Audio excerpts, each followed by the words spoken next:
बिस्मिल्लाहिर्रहमानिर्रहीम, अस्सलाम वालेकुम, वेलकम बैक। आज के इस वीडियो लेक्चर में हम देखेंगे why and how we can enumerate the number of microbes in the soil. यानी आज का हमारा वीडियो लेक्चर का जो टॉपिक है कि हम सॉइल के अंदर नंबर ऑफ माइक्रोब्स को काउंट क्यों करते हैं, या हम सॉइल के अंदर नंबर ऑफ माइक्रोब्स को कैसे काउंट कर सकते हैं। तो इसके डिफरेंट मेथड्स हैं, डिफरेंट टेक्निक्स हैं नंबर ऑफ माइक्रोब्स को सॉइल के अंदर काउंट करने के, लेकिन उसमें जो हमारा फोकस होगा वो होगा वायबल प्लेट काउंट मेथड के ऊपर।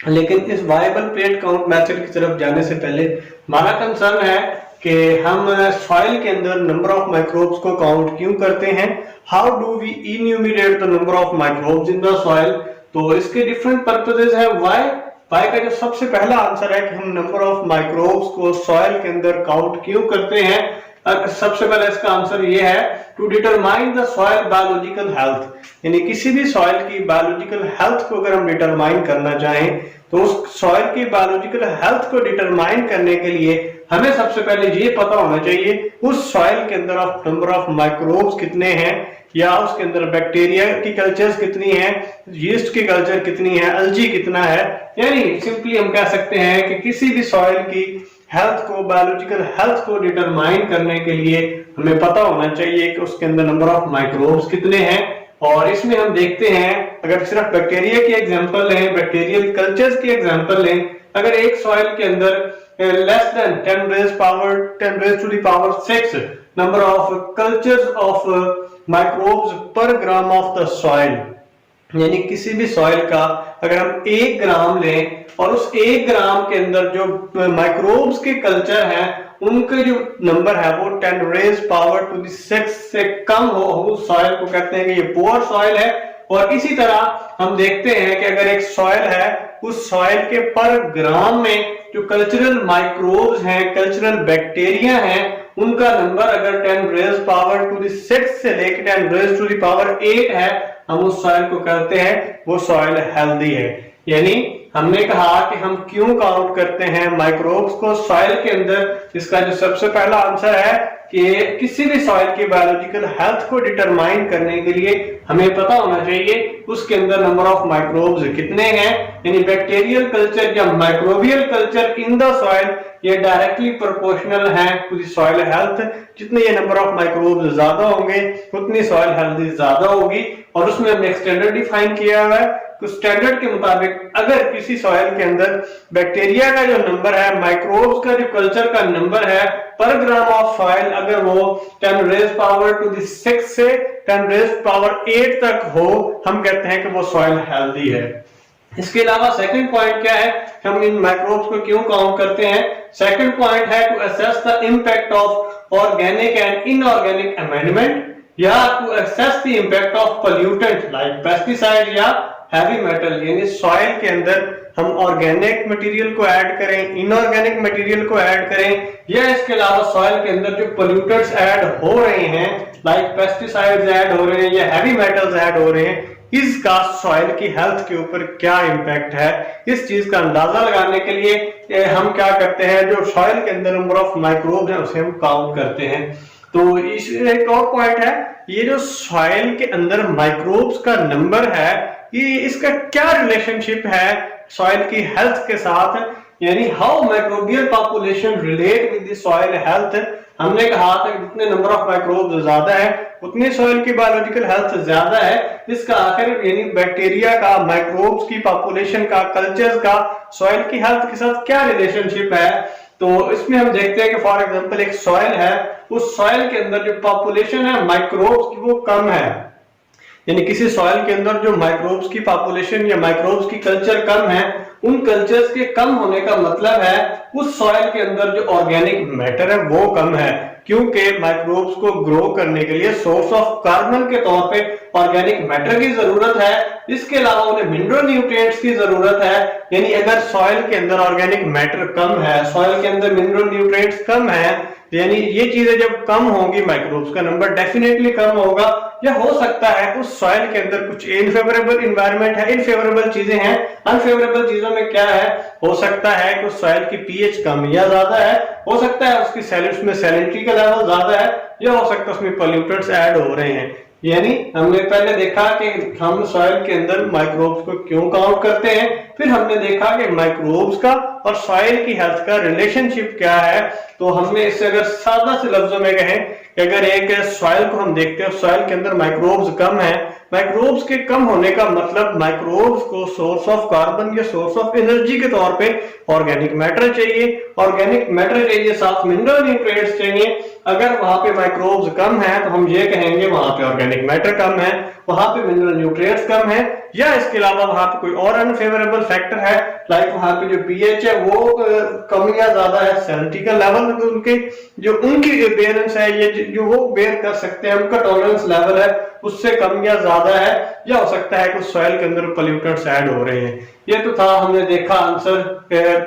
के व्हाई वी determine या वो why we count या why we enumerate the number of microbes या number of bacteria in the soil और इनका रिलेशनशिप देखा। अब नेक्स्ट स्टेप चलते जो आ रहा हमारा आज का मेन टॉपिक है वो है वायबल प्लेट काउंट मेथड, या हम इसे कह सकते हैं कि हमने सॉइल के अंदर माइक्रोब्स को काउंट करना है और उसके लिए हमने जो मेथड इस्तेमाल किया वो प्लेट काउंट मेथड इस्तेमाल किया। और प्लेट काउंट मेथड में भी हम वायबल यानी लिविंग जो बैक्टीरिया है, लिविंग माइक्रोब्स है, उनके नंबर को काउंट करना चाह रहे हैं। तो ये वायबल प्लेट काउंट मेथड के 4 स्टेप्स हैं। इस 4 स्टेप्स में सबसे पहला स्टेप होता है कि जो सॉइल जिसका हमने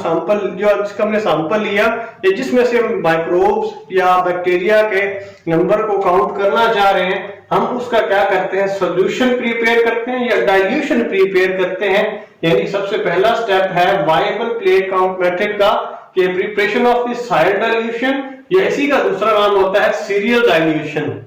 यानी वायबल प्लेट काउंट मेथड के टोटल 4 स्टेप्स हैं। 4 स्टेप में हम जिस सॉइल का एनालिसिस करना चाह रहे हैं, जिस सॉइल में से माइक्रोब्स के नंबर को इन्यूमरेट करना चाह रहे हैं, उस सॉइल का हम डाइल्यूशन प्रिपेयर करते हैं और इसी का दूसरा नाम क्या है, सीरियल डाइल्यूशन है। जब हमारे पास सॉइल का डाइल्यूशन प्रिपेयर हो जाता है, हम उस डाइल्यूटेड मटेरियल को, उस डाइल्यूटेड सॉइल को हम एगर प्लेट के ऊपर डालते हैं, यानी हम अपने plating the samples on the agar plate, और इसके बाद हम क्या करते हैं, कॉलोनीज को जो एगर प्लेट के ऊपर आई हैं उन्हें हम काउंट कर लेते हैं और उसके बाद हम अपना मैथमेटिकल ऑपरेशन करके कैलकुलेट कर लेते हैं माइक्रोबियल पॉपुलेशन को। यानी अब देखते हैं ब्रीफली कि ये जो 4 स्टेप्स का हमने जिक्र किया वायबल प्लेट काउंट मेथड में, ये क्या क्या है। तो सबसे पहले हमने देखा सॉइल डाइल्यूशन या सीरियल डाइल्यूशन। सॉइल डाइल्यूशन या सीरियल डाइल्यूशन हम कैसे करते हैं, फॉर एग्जांपल जी हमने एक सैंपल लिया सॉइल का,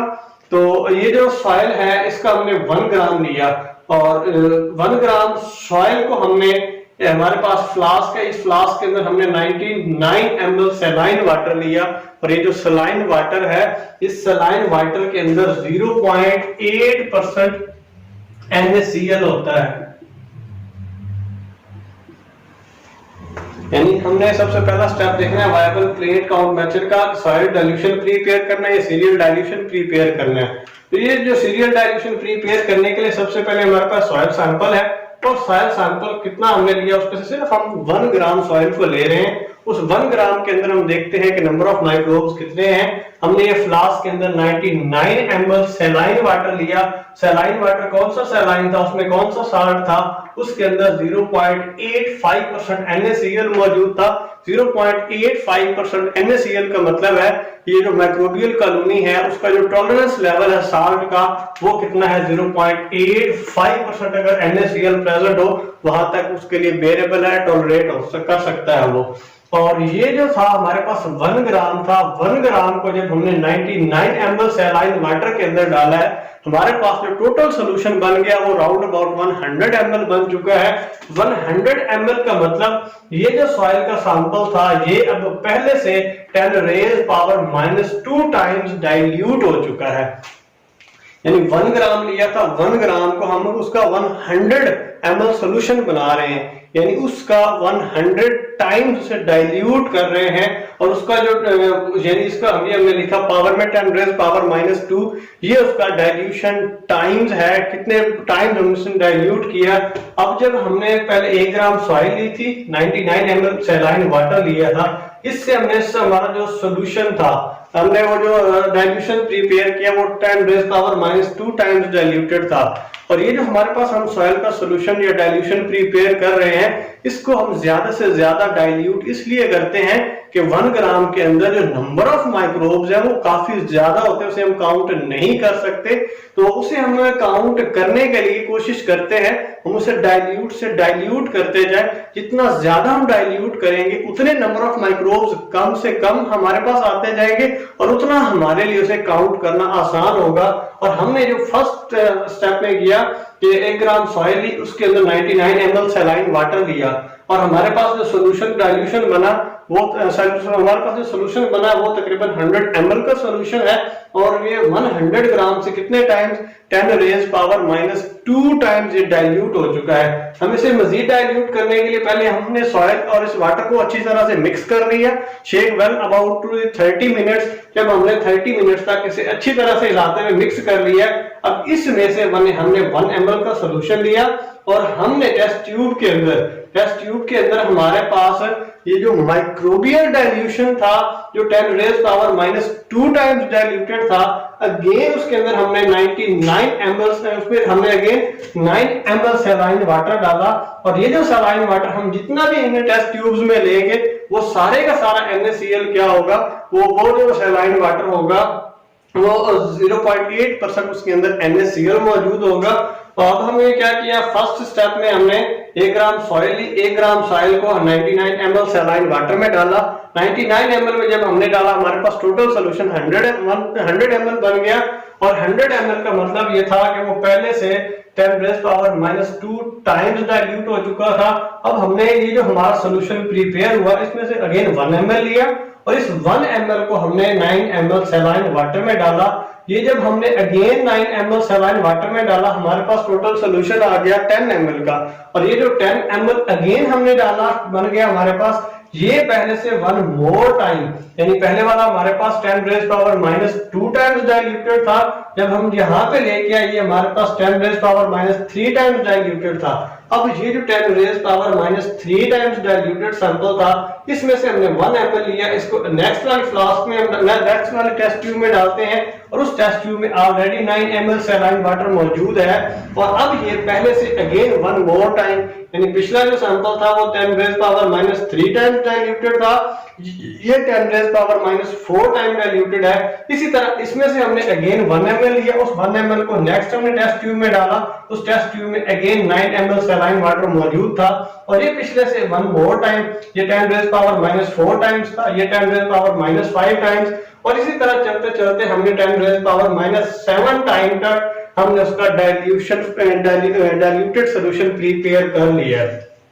और ये हमारा यहाँ तक हमारा फर्स्ट स्टेप कंप्लीट हो गया। हमने डिफरेंट डाइल्यूशंस वाले डिफरेंट सॉल्यूशंस प्रिपेयर कर लिए, डिफरेंट डाइल्यूशन लेवल तक हमने उसके डिफरेंट हमारे पास जो सॉइल माइक्रोबियल सॉइल आई थी उसके हमने डिफरेंट डाइल्यूशन लेवल तक उसके हमने सॉल्यूशन प्रिपेयर कर लिए और यही हमारा पहला स्टेप था कि preparation of the soil dilution या इसे हम सीरियल डाइल्यूशन कहते थे। नेक्स्ट स्टेप था कि हमने क्या करना है, plating the samples on the agar plate. ये जो हमारे पास डाइल्यूटेड सॉल्यूशंस आए थे, डाइल्यूटेड सॉल्यूशन को अपने अब नेक्स्ट डालना है एगर प्लेट के ऊपर। एगर प्लेट या हम सिंपल मीडिया प्लेट भी कह सकते हैं उसे, उसके ऊपर जब हम डालते हैं उसके ऊपर ये जो स्प्रेड प्लेट है इस स्प्रेड प्लेट के ऊपर डालते हैं तो हर एक हम अलग-अलग से, यानी ये जो हमारे पास 10 रेज़ पावर -3 टाइम्स डाइल्यूटेड था इसको हमने अलग पेट्री डिश में डाल दिया, इसको हमने अलग से डाल दिया, यानी सारे जो भी हमारे पास हमने डिफरेंट डाइल्यूशंस तक जो सैंपल्स प्रिपेयर किए हैं, यानी ये 10 रेज़ पावर -3 है, -4 है, -5 है, -6 है, -7 है, इनको हमने आगे अपनी प्लेट्स में या पेट्री डिशेस में डाला और इसको हमने जो स्टीरॉयल ग्लास था उस ग्लास रॉड था उसके साथ हमने इसके ऊपर ये जो हमारे पास प्लेट्स हैं इन प्लेट्स के अंदर ऑलरेडी एगर मौजूद था और इस एगर के ऊपर हमने क्या किया, इसको दो मेथड्स हैं हमारे पास, ये स्प्रेड प्लेट हो सकती है या पोर प्लेट हो सकती है। स्प्रेड प्लेट का मतलब एगर ऑलरेडी मौजूद था, उस एगर के ऊपर हमने इस सॉल्यूशन में से हमारे different diluted different levels of dilutes के जो हमारे पास सॉल्यूशन थे उनको हम पेट्री डिशेस के ऊपर या फिर हम ये जो हमारे प्लेट्स थे इसके ऊपर डालते गए हैं। तो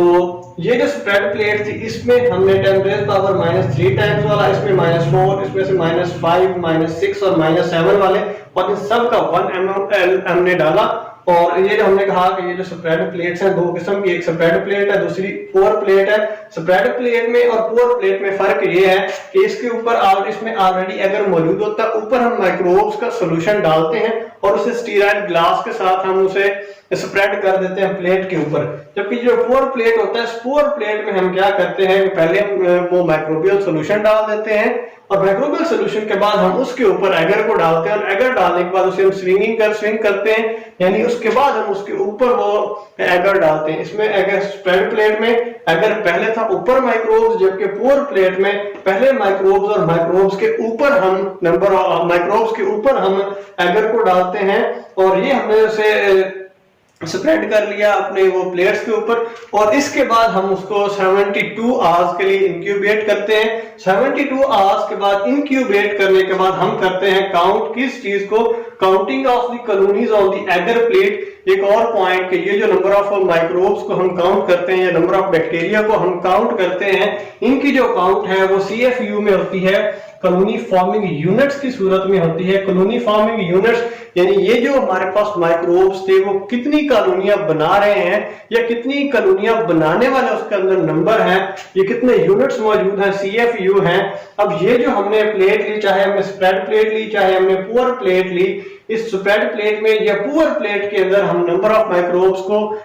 माइक्रोब्स नहीं बल्कि हम उनके कॉलोनी फॉर्मिंग यूनिट्स को काउंट कर लेते हैं। अब जब हम ये जो थर्ड स्टेप था counting of the colonies on the agar plate, इसमें हम देखते हैं कि इन कॉलोनी फॉर्मिंग यूनिट्स के नंबर से ही हमें इस बात का अंदाजा हो सकता है कि हमारा एक्सपेरिमेंट ठीक चल रहा है या गलत चल रहा है। फॉर एग्जांपल, अगर हमने जो हमारे पास प्लेट थी उस प्लेट के अंदर कॉलोनी फॉर्मिंग यूनिट्स को हमने काउंट किया, वो हमारे पास उसके अंदर लेस देन 30 आए हैं, यानी वो जो हमने प्लेट ली है हमने इनमें से कोई सा भी सैंपल ले सकते हैं, यानी जो हमने डिफरेंट डाइल्यूशंस के डिफरेंट हमारे पास सैंपल्स हमने प्रिपेयर किए, हम उनको आगे जब लेके आते हैं उसके अंदर कॉलोनीज को काउंट करने की कोशिश करते हैं। अगर उसके अंदर कॉलोनी फॉर्मिंग यूनिट्स अगर लेस देन 30 हैं, लेस देन 30 का मतलब है कि कहीं हमारे पास जो डाइल्यूशंस हो रही थी उसमें कहीं प्रॉब्लम है। यानी जब हमने पहला स्टेप किया, सॉइल डाइल्यूशंस प्रिपेयर किए, उसके बाद हमने उन सॉइल डाइल्यूशंस को एगर प्लेट के ऊपर डाला, एगर प्लेट पे डालने के बाद हमने उनके अंदर कॉलोनीज को काउंट करने की कोशिश की और वो जो कॉलोनीज हैं उनका नंबर अगर लेस देन 30 है, लेस देन 30 का मतलब हमारे डाइल्यूशन में प्रॉब्लम है। अगर इसी तरह हमारे पास उनका नंबर ग्रेटर देन 300 है, यानी वो जो हमने सैंपल लिया उस सैंपल के अंदर की जो कॉलोनी फॉर्मिंग यूनिट्स हैं उन कॉलोनी फॉर्मिंग यूनिट्स का नंबर ग्रेटर देन 300 है। ग्रेटर देन 300 का मतलब ये होगा उनके अंदर वो जो number of colony forming units है इतने ज्यादा है कि उसके हमें काउंट ही नहीं कर सकते। उसके लिए टर्म यूज होती है टू न्यूमरस टू काउंट। ये सिंपली हम उसे कहते हैं too numerous to count, TNTC। यानी ये जो कॉलोनी फॉर्मिंग यूनिट्स थे अगर लेस देन 30 हो तो हमारे डाइल्यूशन में प्रॉब्लम है, अगर ये ग्रेटर देन 30 हो तो हम ये क्या टू न्यूमरस टू काउंट है, हम काउंट नहीं कर सकते। यानी जब हमने थर्ड स्टेप है कि colonies on the agar plate हमने काउंट करनी है, उनमें अगर ये जो कॉलोनी फॉर्मिंग यूनिट्स 30 से लेकर 300 तक हो, मींस जो हमारा एक्सपेरिमेंट है वो ठीक चल रहा है। तो हमने इनमें से एक लिया, फॉर एग्जांपल 10 रेज़ पावर -6 वाला लिया है, यानी कि वो पहले से 10 rays power -6 times diluted solution था। उसके अंदर हमने जो कॉलोनी फॉर्मिंग यूनिट्स को काउंट करने की कोशिश की है और उसके अंदर जो कॉलोनी फॉर्मिंग यूनिट्स हैं उनका जो नंबर है वो 30 से लेके 300 के दरमियान आ रहा है। तो ये हमें नेक्स्ट अब देखते हैं, हमारा जो फोर्थ स्टेप था calculation of the microbial population. लेकिन calculation of the microbial population की तरफ जाने से पहले हमने पूरे एक्सपेरिमेंट में जब हमने सॉइल को वाटर में डाला, हमने डाइल्यूट किया, उसको मजीद हम टेस्ट ट्यूब्स में डालते गए, मजीद डाइल्यूट करते चले गए और ये जो डाइल्यूट कर रहे हैं, लेकिन हमारे पास अगर हम फार्मूला देखें कॉलोनी फॉर्मिंग यूनिट्स का, उसमें जो फार्मूला है वो है कि जो हमने लास्ट पे कॉलोनी फॉर्मिंग यूनिट्स आए उन कॉलोनी फॉर्मिंग यूनिट्स को हम मल्टीप्लाई करते हैं डाइल्यूशन फैक्टर के साथ और फिर हम डिवाइड करते हैं volume plotted multiply by weight of the soil. Volume plotted मतलब हमने लास्ट पे जो वॉल्यूम लिया, यानी जब हम टेस्ट ट्यूब में से कितना वॉल्यूम अगर प्लेट के ऊपर ले रहे हैं और कितने यानी कितने वॉल्यूम में से हमने CFU को कॉलोनी फॉर्मिंग यूनिट्स को काउंट किया है, और जो हमने इनिशियल सैंपल लिया था सॉइल का उसका वेट कितना था। यानी यहाँ पे डाइल्यूशन फैक्टर का जिक्र आया, जबकि हमने पीछे एक्सपेरिमेंट में डाइल्यूशन का जिक्र किया। तो ये डाइल्यूशन और डाइल्यूशन फैक्टर का जो रिलेशनशिप है वेरी सिंपल है। ये जो डाइल्यूशन फैक्टर होता है ये इनवर्स है किस चीज का, डाइल्यूशन का। फॉर एग्जांपल यहाँ पे हमने उसे 2 टाइम्स डाइल्यूट किया था, 10⁻⁻2 टाइम्स डाइल्यूट किया है। इसके अगर हम डाइल्यूशन फैक्टर देखें वो इसका इनवर्स होगा, इसका इनवर्स यानी 10⁻⁴ सिर्फ 2 होगा, -2 नहीं होगा। तो इसी तरह हम नेक्स्ट देखते हैं 10⁻³ है, 10⁻³ है, ये हमारा जो सॉल्यूशन था सॉइल का वो 10⁻³ टाइम्स डाइल्यूटेड है। इसका डाइल्यूशन फैक्टर सिंपल क्या होगा, 10⁻³ ये हमारा वो डाइल्यूशन फैक्टर आ गया। अब फॉर एग्जांपल हमने ये जो यूनिट लिया, हमने जो एक्सपेरिमेंट करते चले आ रहे हैं, हमने वो जो एगर प्लेट में या स्प्रेड प्लेट के अंदर कॉलोनी फॉर्मिंग यूनिट्स देखे, उन कॉलोनी फॉर्मिंग यूनिट्स का जो नंबर था वो 30 से 300 के दरमियान था। फॉर एग्जांपल हमारे पास वो 100 था, तो हमने देखा कि उसके अंदर हमने लिया किसमें से 10⁻⁻6 टाइम्स जो डाइल्यूटेड सॉल्यूशन था उसमें से हमने देखा कि जो उसका जो हमने आगे कॉलोनी फॉर्मिंग यूनिट्स देखे वो 30 से 300 के दरमियान है, और फॉर एग्जांपल वो हमारे पास 100 आ गए। और ये जो हमारे पास फार्मूला था CFU को पर ग्राम ऑफ सॉइल काउंट करने का, उसमें हम जब डालते हैं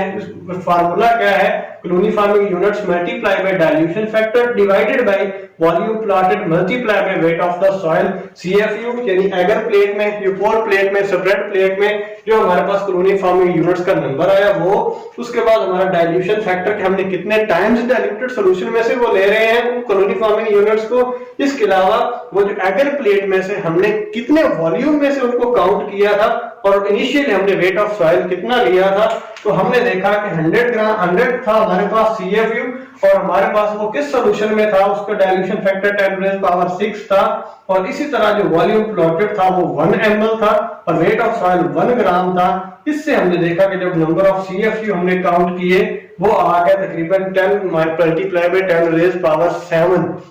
यानी हम इसे ये भी कह सकते हैं कि 10⁸ हमारे पास number of CFU colony forming units आ गए हमारे उस 1 ग्राम सॉइल के अंदर। और पीछे हमने देखा था सॉइल की बायोलॉजिकल हेल्थ में, अगर सॉइल की बायोलॉजिकल हेल्थ में हमारे पास जो सॉइल का सैंपल है उसके 1 ग्राम में अगर 10⁻⁶ टू 10⁸ तक माइक्रोबियल कल्चर्स मौजूद हो तो वो सॉइल हेल्दी होती है। इसका मतलब है ये जो हमने सॉइल सैंपल सपोज किया, इस पे हमने एक्सपेरिमेंट परफॉर्म किया, और इसका हमने देखा इसमें से जो नंबर ऑफ माइक्रोबियल कल्चर्स आ रहे हैं वो 10⁸ आ रहे हैं, यानी हमारी सॉइल क्या है, ये हेल्दी है। तो इसी के साथ हमारा आज का जो सेशन है, आज की जो वीडियो लेक्चर है वायबल प्लेट काउंट मेथड, वो यहीं पे कंप्लीट हुआ। हम नेक्स्ट मेथड में अदर जो मेथड्स हैं इसको काउंट करने के माइक्रोब्स को सॉइल के अंदर वो देखने की कोशिश करेंगे। आज के लिए इतना ही। Stay blessed, stay tuned, see you in the next video. अल्लाह हाफिज।